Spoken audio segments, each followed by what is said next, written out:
반갑습니다. 정은태입니다. 문화올인원 오리엔테이션 시작해 보도록 할게요. 자, 일단 최근 평가 문학 출제 그 트렌드를 먼저 얘기하고 나서 그다음 하면서 가보도록 할 건데 지문 난이도가 기존보다 최근에 상당히 좀 올라왔죠. 그죠? 올라왔어요. 이게 올라온 게 현대 소설이 어려울 때도 있고 고전 소설이 어려울 때도 있고 가끔은 수필이 말도 안 되게 수필이 어려울 때도 있거든요. 뭐가 어렵게 나올지는 몰라. 다만 이런 것들 지문 난이도가 예전에 비해서는 상당히 좀 올라왔죠. 그다음 선지 난이도는 거의 좀 비슷하긴 해. 다만 최근에는 예전에는 정답이 긍정 부정 아니면 이제 뭐 상승 하강 이런 식으로 이분법적으로 좀 많이 떨어졌다면 최근에는 굉장히 좀 디테일한 일치를 많이 물어보거든요. 그래서 아주 좀 문제가 조잡하다고 해야 될까? 예전에 비해서 좀 사설틱하다고 해야 될까? 이런 표현이 나올 정도로 예전에 비해서 일치 문항이 상당히 좀 디테일하게 출제되고 있죠. 그만큼 난이도가 이제 올라가고 있는 거야. 다만 이 두 가지로 인해서 난이도가 최근에 올라갔지만 변하지 않은 것이 있죠. 바로 출제 포인트.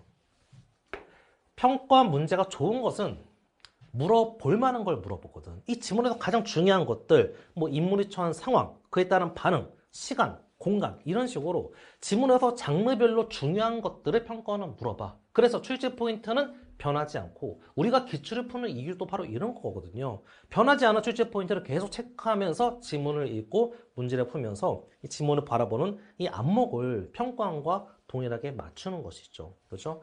자, 이 문학올인원 이 모든 것들, 이 트렌드를 감안해서 강의와 교재를 만들었다고 보시면 될 것 같아요. 일단 쌤의 그 강의 철학이거든요. 강의는 적용이 쉬워야 돼.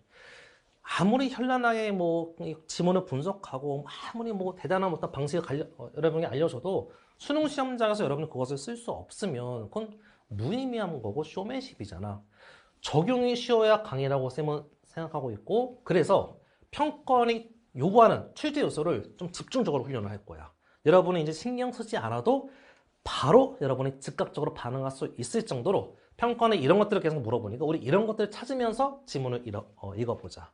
이 지문에 그 강의 교재에 배치된 지문들도 출제 요소를 제대로 신경 쓰지 않으면 틀리는 문항들을 주로 배치해 놓았거든요. 그래서 이런 것들을 계속 여러분이 강의에서 집중적으로 훈련해서 자연스럽게 이런 것들을 시험장에서 보게끔 훈련을 시킬 거예요. 자, 그 다음에 개념 따로 시전 따로 가면 안 되겠죠. 개념을 시전에 적용을 해 주셔야 돼. 예를 들어 여러분이 뭐 3인칭 시점을 봤어. 3인칭 시점 두 가지가 있잖아. 뭐가 있어? 3인칭 관찰자, 3인칭 전지적 이렇게 들어가는 친구들은 이 문계집 강의를 듣지 않은 좀 개념이 좀 없는 좀 친구들이거든요. 사실 3인칭 관찰자 시점은 이건 이론상의 시점이야. 인물의 심리, 인물의 상황 이런 거 하나도 설명 없이 대화와 행동만으로 소설 전체를 구성할 수 있을까?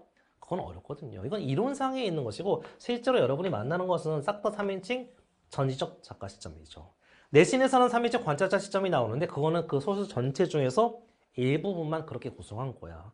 이 전지적 작가 시점도 역시 또 두 개로 나뉘죠. 하나는 일반적인 시점, 또 하나는 제한적인 시점. 이런 것이 지금 뭔지 몰라도 괜찮아요. 강의에서 다 설명해 주니까. 3인칭 제한적 시점을 배웠어. 그럼 왜 3인칭 제한적 시점을 쓰냐? 특정 인물의 시선으로 소설하기 위해서 쓰는 거거든. 그럼 여러분이 3인칭 제한적 시점의 개념을 배웠으면 시험장에서 그 특정 인물의 내면이 나오는 부분, 특정 인물의 판단이 나오는 부분에 주목해서 지문을 읽어줘야 되거든. 그 부분이 출제 포인트가 되니까. 이런 식으로 개념을 배웠으면 그 개념을 실전에 적용하는 그 실전 훈련을, 독해 훈련을 강의에서 한다고 보시면 될 것 같아요. 자, 그 다음에 지문이 최근에 만만치 않게 나오고 있죠. 그죠? 근데 어려워도 읽을 수 있어야 돼. 시 같은 경우는 완벽한 해석을 우리에게 평가는 요구하지 않지만 산문문학 같은 경우는 좀 만만치 않은 독해력을 좀 최근에 계속 요구하고 있거든요.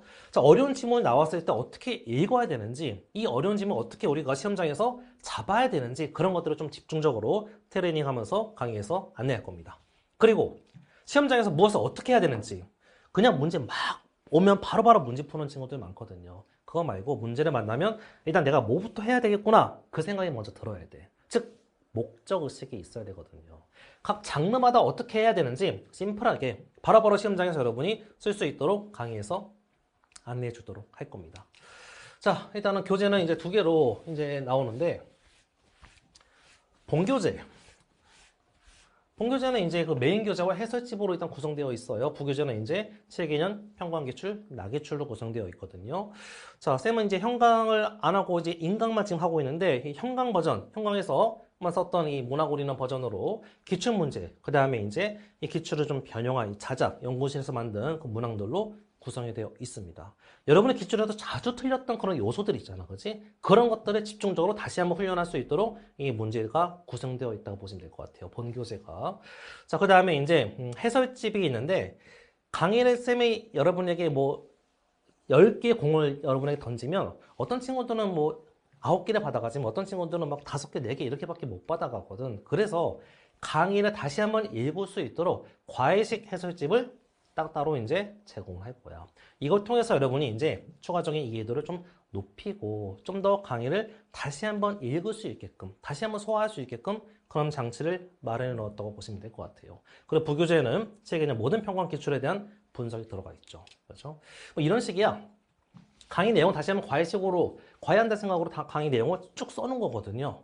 뭐 현재는 거의 뭐 이런 건데, 자, 시에서 이런 변화는 화자의 내적 변화를 알려주는 단서로 자주 사용되니까 이런 거 주목하라고 했던 것들을 다시 한번 쭉 써놓았어.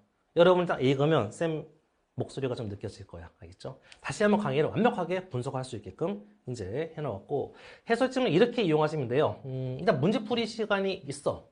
형광과 좀 동일한 시간을 좀 제시할 거거든요. 좀 압박감을 줄 거야, 이때 시간에서. 좀 압박감을 왜 주냐? 여러분이 그럴 때가 많거든요. 이 N수생들은 좀 그렇지 않은데, 보통 이제 고3 학생들은 3월 말고 6평이나 수능 때 평소에는 이제 한 세트당 집중해서 문제를 풀어. 그리고 이제 강의 듣거나 해설지를 보는데, 시험장에서는 모의고사를 형태로 풀잖아. 빨리빨리 이 지문을 풀고 넘어가야 돼. 평소 호흡이랑 시험장 호흡이 완전 달라지거든요. 근데 이게 약간만 달라져도 와르르르 무너지는 게 이제 1교시 국어 영역이거든. 따라서 최대한 여러분이 현장에 좀 압박감을 받을 수 있도록 딱 시간을 딱 제시한 다음에 일부러 압박감을 주고 문제를 풀게 할 거야. 그 압박감에 여러분이 좀 익숙해져야 되거든요. 자, 이건 강의에서 다시 한번 얘기할게요. 그럼 강의를 들어. 강의 들으면서 같이 이제 답을 하나하나 찾아가자 이거야. 그리고 나머지 부족한 부분은 해설집 읽으면서 추가적인 이해를 해주시면 되겠습니다. 자, 2016 문화고리는 총 25강으로 구성되어 있고 파트별 완강한 다음에 나기출 문학 풀면서, 그리고 나기출 고난도 문학 이런 것도 풀면서 여러분이 배운 것들을 완벽하게 다시 한번 적용하는 훈련하면, 문학 어렵게 나온다 하더라도 사실 대단하게 여러분에게 뭐 대단한 엄청난 것을 요구하지 않거든요. 가볍게 문학 끝낼 수 있도록 알차게 그리고 압축적으로 강의와 교재를 구성했다고 보시면 될 것 같아요. 자, 본강에서 우리 만나도록 합시다.